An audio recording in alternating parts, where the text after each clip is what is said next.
Hello, everybody. Oh my goodness, it's been a hot minute since I've been on here. So I thought in honor of Mental Illness Awareness Week, I would come live, talk to folks. If you catch me on the replay, fantastic. I'm Kimberly, for those of you that don't know me. I am the host and founder of Being Unnormal. Being Unnormal is a podcast series that tackles mental health issues, mental illness, stigma issues, anything that affects our brains and behavioral health from the personal and professional point of view. So I have guests on the show that are therapists, clinicians, licensed social workers, experts in the field, influencers, and people with personal stories that have gone through the experience of a mental health diagnosis or mental health issue. So we also have a boot camp series working specifically with parents that are going through the mental health process and behavioral health issues with their children. We do a lot of advocacy here in the community at large, and also nationwide. We're partnered with various people on the East Coast, providing them information, doing the hard work, being a peer resource, all of that good stuff. So we keep pretty busy. We're also going to be launching some really cool program offerings in the beginning of 2020, so stay tuned for that. And we also here are gearing up for Project Holiday Hope. So for those of you that haven't heard of Project Holiday Hope, I founded Project Holiday Hope 3 years ago. So this is its third year now, which is, it's insane to even think that, you know, I'm here, I am gearing up for round 3. And what we do is we partner up with Catholic Community Services, who's a local mental health agency, community-based mental health agency. So they work with low-income families that are in psychiatric crisis, trying to prevent psychiatric hospitalization. So they're trying to stabilize not only the child in the home, but really wrap around the family to provide support for the parents or caregiver and the siblings or whoever's in the home that is affected by that child's crisis. I love what they do. The work that they do is amazing. It really has transformed lives. I've been personally affected by the work that they do. So I partner with them every year, and we go out and look at their families and ask them how we can help. A lot of people don't understand, and when we talk about mental illness, a lot of people don't understand that there is a lot of poverty that's associated with mental illness. And one of the big factors of that is the loss of jobs for the caregivers. So for parents that have children that are in a behavioral health crisis, psychiatric crisis, it takes a lot of supervision and support to make sure that that child is safe. And when you're trying to keep that child safe, that means that you're usually at home and there's job loss. And I can talk about that from personal experience of being laid off a couple times because I had to provide supervision for my child who was in psychiatric crisis. So that, you know, takes a bad situation and just layers so much stress on top of that. And if you're already straddling the poverty line, you go from worse to worser. You go from bad to worse, right? So what happens is that the holidays can come. Hello, everybody that's joining. The holidays can come and add an extra layer of stress, and we focus on this. It's the most wonderful time of the year, and how am I going to be Pinterest perfect this holiday season? Or you're just really focused on how am I going to get through that Thanksgiving meal? It's, it can be, we tend to focus on what's in front of us, not knowing that in the shadows, quite isolated, are these families that are struggling to keep the lights on and keep a roof over their head, or going in and out of homelessness shelters, living in their cars. And these are the families that are affected. And these are the families that CCS works with. I mean, there are so many different things and so many issues that they're struggling with. And I can't imagine being in a shelter or coming out of a shelter and not really having anything in my home, or living in my car and trying to figure out how to stay warm during the holiday season with my child who is actively suicidal. It is heartbreaking, and it's all too, it happens all too often, but it happens in on the outskirts of what people see. People are not looking at these families. They're not visible to us. And so Project Holiday Hope goes out to those families to say, how can we help? How can we make a difference? What can we get you for Christmas? What do you want? So not only is it a needs assessment where we can see, can we help out with rent? Are there clothing needs? Are there food needs? Are there, like, for example, we had a family come out of a shelter and they went into an apartment, which was fantastic, but they didn't have anything. So we were able to go to the family and say, what can we get you? And it was things like glasses, silverware, can openers, a pot, right, to cook food in. These basic items were what the families were asking for, and we were able to get in the past. And lo and behold, here we are in another year, and it's going to look the same. I need toothpaste, we've had families who had no water. They had their water shut off. So they were going to the local YMCA to take showers. So they needed travel size everything, travel size shampoo, conditioner, body wash. These are the needs of people in my community here in Clark County and here all over the world, right? So Project Holiday Hope really focuses here on Clark County, within Clark County, which is in the Portland metro area, but these families are living everywhere, all over the United States and all over the world. So Project Holiday Hope really is about going to the families and saying, what do you need? And also, what do you want? Because one of the hard things to do when you're in crisis is to think about your wants. Everything is really on, all your energy is really focused on, how do I get the needs met? How can we stay safe? How can we be sanitary? How can we survive this day? And you tend to forget that you're a person that actually wants things and you have desires and dreams. You can't even be there. You can't even think about that. So it is a nice way to go back to that person and say, remember who you were, and remember that you're somebody that is worthy of requesting something you actually want, and not everything has to be a need based around this crisis. So we can get you what you want, and then tell us also, what you need. Let's go ahead and figure out a way to make both of those happen for you. It's a lot of work, but it's a complete labor of love. And this year, there are even more families in crisis. So the agency that I work with, they're kind of at almost a peak number of families that they're serving. And that is always heartbreaking. But the good news is that we can do something. So Project Holiday Hope, we are getting we're going out and doing the family assessments, and we're seeing what they need and they want. The clinical teams are going to be gathering that information and getting it back. So then we can look at the list and find donors. And that's where you can help. You can be the Santa. You can be a donor for a family that is struggling with mental illness. There's nothing more scary than being a parent who has absolute no control over some of the situations that they're in due to the crisis needs of that child. It can be very scary. And so we want to give some hope. And that's really why it's called Project Holiday Hope. During the holiday season, it's nice to remind these families that there are actually people in their communities and throughout the world that care. And sometimes when you're just so alone and you're trying to get through the day, you forget that people actually give a shit about you. So this is a way for us to send a message: you're not forgotten. We care. We're going to help you. And we want to give you a little bit of hope so you know that tomorrow can be a new day. And, maybe stabilization for your child isn't that far away. Stay in the fight. Don't give up on yourself. Don't give up on your family, and don't give up on your child, because sometimes it can be very easy to want to just lay down, roll over, and surrender, right?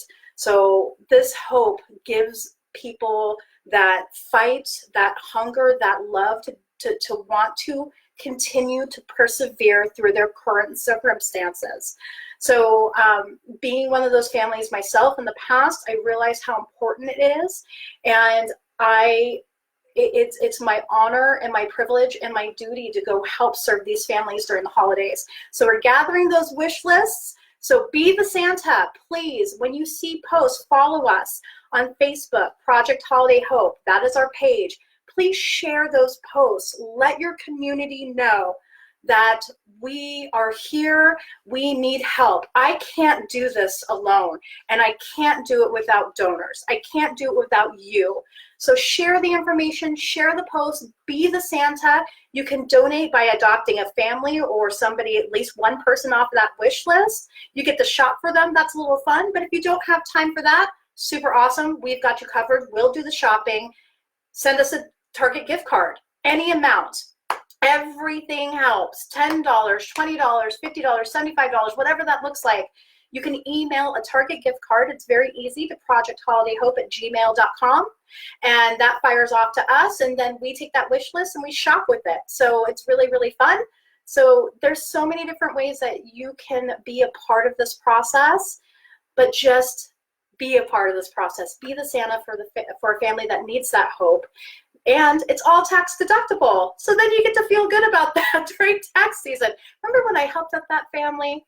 So if you work in an office place, maybe collect your coworkers and say, hey, you know, I thought it'd be fun this holiday season to help out a family in need. We've had teachers, we've had nurses, you know, come together to be able to get everybody in their little group together. They would adopt a family and just spoil that family, and it's so rewarding. If you own a business, if you're here locally in the Portland metro area, please let me know. We can put a giving tree in your place of work, so when your customers, your clients, whoever come in, they can snag a tag off of that giving tree and be able to help, and then they'll bring the present back to you. We'll come pick it up.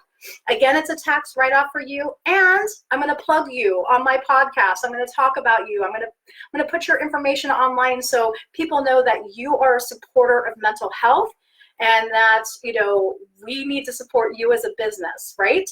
So many different ways to be involved with Project Holiday Hope this season.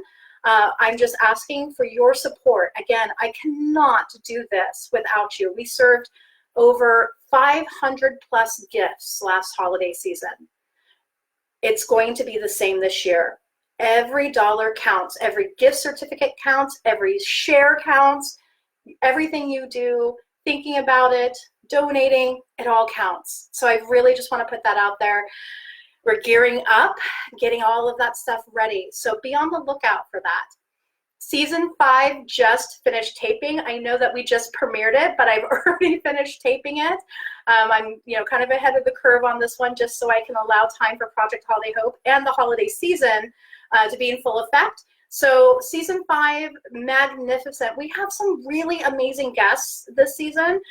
One I'm very excited about, and it will be actually next week's episode. Dr. Alfie, you may have seen her on A&E. She is a part of the Senate Black National Caucus on Mental Health. She's a scientist. She is a premier leader in talking about youth mental health, and especially for mental health of people of color. We had her on the show. Very exciting to talk about why this world is so different for our children from a mental health and mental illness perspective. And I hear a lot of people go, gosh, you know, it just didn't seem this bad when I was a kid, or, you know, when I was young, we didn't have all this anxiety or this depression or this suicide. Why are these kids so suicidal? This is important to talk about. These are important conversations to have. So, very, very excited to have her on the show. We're going to be talking about schizophrenia. We're going to have some mental illness chat. And really break down myths and misconceptions about what that looks like, because a lot of people don't understand schizophrenia, and a lot of stigma comes from especially that diagnosis and how it's been portrayed in the media, and, you know, really kind of getting an understanding of what that looks like in the brain and how it affects people. It was a really just kind of heartbreaking episode, because it just makes us think about how fragile our brains can actually be and how fragile life can be. We talk about attachment in this season, which I'm very excited about. People that know that I love Science on Tap. It's a series that I attend. And I had the speaker that came to Science on Tap, watched her talking about adult attachment, especially in relationships. And I said, I gotta have her on the show, and she did. She came on the show, so that's going to be dropping in season 5. Fantastic episode. We're going to be talking about serial killers this season, which was really fun. You know, what defines a serial killer? I love true crime podcasts, So serial killers, this season, we're going to be talking about that. We're going to be talking about therapeutic processes. We're going to be talking about trauma and pain. That's actually going to be a big one. I think it's going to be a little bit controversial. You know, how much is our physical pain really from emotional place, right? So stay tuned. This season's going to be amazing. So I wanted to kind of jump in and give you guys that sneak peek. You know, it is, like I said, Mental Illness Awareness Week, and this week I have been asked to come give a presentation on mental health stigma, especially how it affects people in the workplace. So I'm going to be doing that later this week. Me and my slide deck are going to be coming and talking about stigma, myths, biases, misconceptions, talking about how we can start to change and shift our own thinking and attitude about mental health, and really starting to treat it as, you know, give it the importance it deserves. Mental health, mental illness can be deadly. I mean, suicide is real, and it's happening, and it's happening at alarming rates. So there is there's a problem that we need to look at, and the first thing that we can do to look at this is having open dialogue about it, right? And challenging ourselves, because sometimes we can bring our own biases and misconceptions and old kind of legacy ways of thinking about mental health into today. And that affects how we may interact with people who have a mental health diagnosis. But the thing is, 1 in 5 people, the statistics, 1 in 5 people are going to be struggling with a mental health issue in any given year. So if you walk around the grocery store, if you are driving down the street, you are at your child's high school, right? You are in the workplace. There's somebody there statistically that has been raped. There's somebody there statistically that has an anxiety disorder, or they could have bipolar, or they could have ADHD, or they could have chronic depression, right? So, and so on and so forth, schizophrenia, narcissism, all of this stuff. Gender dysphoria disorder, all these things, the statistics tell us that these are running around us in our daily lives. Most people are very aware or have had maybe their own experience with anxiety or depression, postpartum, things of that nature. But, you know, they may not have had experience with bipolar disorder. They may have not had experience with somebody with schizophrenia or ADHD. And ADHD is one of those diagnoses that is just really illy named, because it's not just being hyper and it's not just not paying attention. It really is an executive processing disorder in the brain. It's a neurodevelopmental issue. But we don't look at ADHD that way, right? So I love these weeks when we talk about coming into awareness, because that awareness is that first step. It's the education. It's the getting a new glimpse into something that we didn't quite understand before. And that's how we start to shift the story and the narrative and thinking and the stigma, right? A lot of times people that are struggling with mental illness do not get the help that they need because they're afraid of stigma. They're afraid of what their loved ones are going to think of them. They're afraid of losing their jobs. They're afraid of, you know, their long-term medical care and coverage. They're afraid of what people are going to think. That is stigma, the fear of judgment. And that holds so many people back from getting the help that they need. So when we talk about stigma, and I know some people, you know, there's various different camps about why or why not we should, you know, put so much focus on stigma. I can only talk from my own personal experience, and what I have found is that stigma really matters. And when we approach people in our lives, especially if we're in a caregiver position, if we have a lot of bias and stigma, we may prevent those people in our lives from getting the access to the care that we need or they need, especially if there are children. And I've seen that firsthand, the long-term effects of the prevention of care. And it was fear-based. And this is where we can make a difference. We don't have to be afraid of somebody who has schizophrenia. We don't have to be afraid of somebody who has bipolar. What you've seen in the media is not the full picture, right? And that's what I really want to shine a light on. What maybe you have seen in the media or in pop culture, or how it's been portrayed, is not the entire picture. These mental illnesses affect people who have them every day. It is a challenge every day in certain aspects. ADHD does not go away if you medicate it. It's just one way to help give that person the greatest chance of being able to have success and be able to function, because we as a society try to push people who have mental illness into normal. And we're just trying to get them to become more normal. And it is that push to normalcy that can be so disheartening for people who are going through this, because they never feel like they're going to be enough. I could keep going on and on and on, but this is getting long, so I'm going to go ahead and stop while I'm ahead. So tune in, www.beinganormal.com/podcast. Tune into my episodes, subscribe to the podcast. Love seeing those subscription numbers. I love seeing the locations from people, where you're at in the world. I love looking at the map and seeing when we have new listeners in Africa or Asia, and Europe. It's so exciting to me. So tune into the podcast. It's also on all podcast players. So whatever you listen to music on also probably has a podcast functionality on it. So Spotify, iHeartRadio, Apple Podcasts, you can go and listen to us. So subscribe, share, right? Because if we know the statistics are 1 in 5, then you know somebody who's being affected with some mental health issues. And I will tell you at this point, the podcast has covered such a variety of mental health topics that there's something for everybody. But if you love somebody that is experiencing this, it's also educational for you, right? Because it's not just the person that's impacted, it's how they function with others. And if you're loving somebody with a mental health issue, get informed. That's super, super important. Oh, thanks, Liz. I miss seeing you too. So subscribe to the podcast, share it with somebody you know, listen, shout us out. Project Holiday Hope, please be the Santa for a family this season. Email us at projectholidayhope@gmail.com. Send us a Target gift card. It's tax deductible. You know, show your support, love, and caring for these families in psychiatric crisis. They can't do Christmas without you. So please be the Santa. Stay tuned. Follow us on social media.